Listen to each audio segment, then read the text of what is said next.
Rispetto allo scambio e alla collaborazione che avviene tra il sistema dei servizi al lavoro e il mondo dei professionisti e quindi commercialisti, consulenti del lavoro, io credo che sia importante evidenziare che in questa fase si apre una stagione importante, nuova, legata sia alle politiche attive ma anche ai servizi al lavoro per la ricollocazione. Il sistema dei servizi pubblici per il lavoro è cambiato dal 2019 e oggi ha una maggiore efficienza, almeno nella Regione Veneto. Noi oggi mensilmente siamo in grado di raccogliere più di 6.000 posti di lavoro che distribuiamo ai nostri disoccupati e con il programma GOL andremo ad avviare in modo sistematico l'offerta di politiche attive disponibile nel territorio a tutti i livelli, quindi sia a livello di upskilling che a livello di reskilling. È importante da questo punto di vista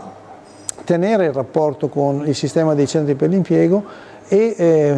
chiedere un aiuto sia sul versante delle offerte di lavoro per poter avere le candidature, sia sul versante delle politiche attive per poter disporre delle candidature alle politiche attive. Sul tema invece importantissimo della legge 68 è fondamentale la collaborazione anche lì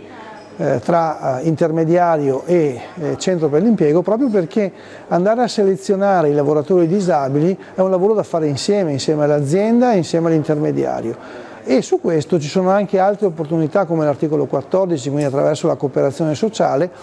per poter raggiungere obiettivi anche di smarcamento in termini di obbligatorietà proprio sul tema. Io credo che la stagione che si apre è una stagione interessante, basta semplicemente decidere di intraprendere il percorso di essere soggetti autorizzati a svolgere le politiche attive.